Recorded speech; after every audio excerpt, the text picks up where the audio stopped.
Well, something told me I'd be back, and here I am. Giving you some more tips and advice, suggestions and info. Section 23B calls for the bottom panel to put together, right there. Pretty easy, cut and dry, nothing special. 24A calls for drilling 3 half-inch drill holes.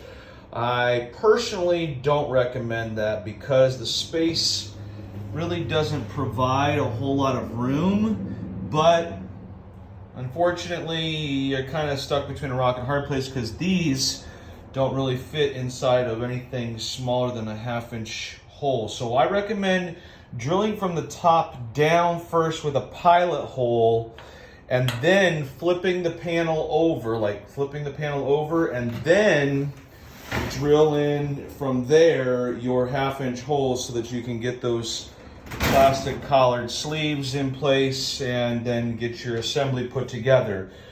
This spring nut does not go on very easily, so I recommend using a pair of vice grips and a hammer.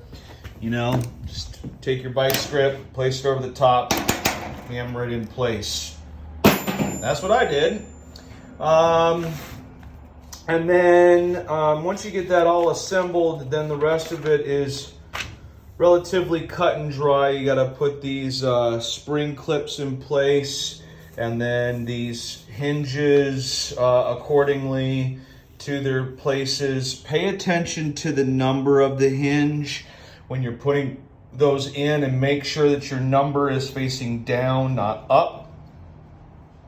And then the other thing you're going to discover is that these particular hinges, those hinges there, they will not drill into place all the way. At least this hole, it's kind of underneath here. So I started it with my drill. I put this one all the way in, and then I come back with a 7/16 open-ended wrench or box wrench and tighten those down by hand the rest of the way.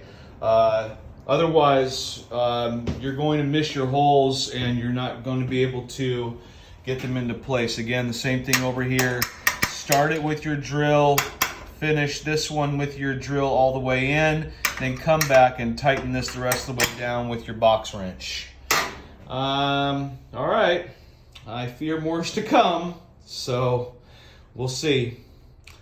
That's all I got for now.